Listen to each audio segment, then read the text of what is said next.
ખાતેની સેલ કંપનીમાં associate engineer તરીકે ફરજ બજાવતા અને મૂળ સુરતના વ્રજકુમાર કલ્પેશભાઈ પટેલ પર ગત 7 જૂનના રોજ રાત્રિના દરમિયાન સુરતમાં જીવલેણ હુમલો થયો હોવાનું સામે આવી રહ્યું છે।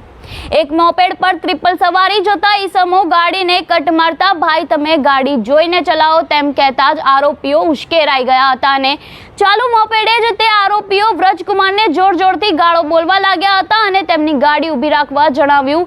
ગાડી ઊભી રાખતા જ શખ્સોએ યુવકને ઢોર માર માર્યો। એક યુવકે આંખ પર પંચ મારતા યુવકને જમણી આંખની દ્રષ્ટિ કાયમ માટે ગુમાવવાનો વારો આવ્યો છે, જેનું ઓપરેશન કરાવવું પડ્યું હતું, જેમાં 20 જેટલા ટાંકા આવ્યા છે। તેમજ આ ઘટના અંગે પોલીસે ગુનો નોંધીને વધુ તપાસ હાથ ધરી છે, જેમાં હુમલાના સીસીટીવી ફૂટેજ પણ સામે આવ્યા છે। ત્યારે આપનું આ ઘટના અંગે શું કહેવું છે અમને કમેન્ટ બોક્સમાં આપના મંતવ્યો જરૂરથી જણાવજો અને આવા વધુ અપડેટ માટે જોડાયેલા રહો નવજીવન ન્યૂઝ સાથે।